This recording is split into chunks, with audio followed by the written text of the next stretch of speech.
مگر جاؤ اجمیر، خواجہ کی بارگاہ میں پہنچو، نماز کا وقت ہو جائے، حی علی الصلاۃ حی علی الفلاح، تو خواجہ غریب نواز کی بارگاہ میں خواجہ صاحب سے بھی پوچھو، خواجہ صاحب آپ بتائیے عبادت پہلے یا زیارت پہلے؟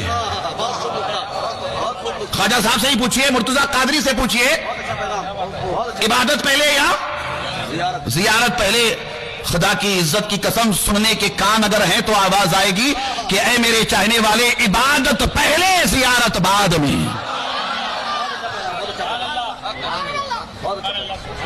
لیکن بدقسمتی سے بازاری باباؤں نے ہمیں آپ کو نیمبو ناریل کا محتاج بنا دیا۔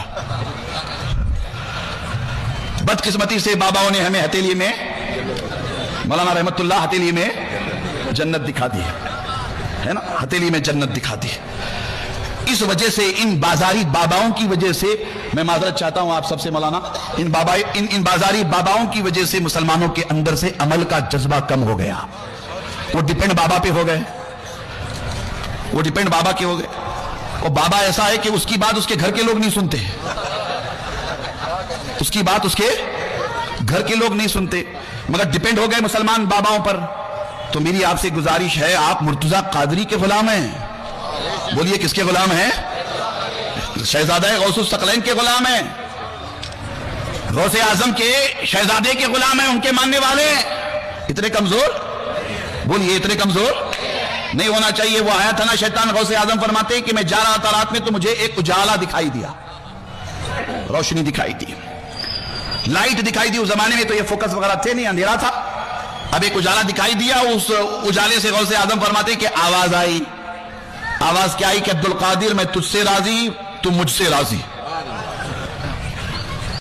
عبد القادر میں تجھ سے راضی ہے۔ مولانا محبوب علی غور کرے، عبد الرسول آئے ماشاءاللہ رائچور ضلع سے، توجہ کرے، عبد القادر میں تجھ سے راضی، میں تجھ سے راضی، تو مجھ سے راضی۔ پھر وہ اجالا تھا نا، اس میں پھر ایک آواز آئی ہے۔ آواز کیا ہے کہ عبد القادر آج کے بعد نماز پڑھنے کی ضرورت نہیں ہے۔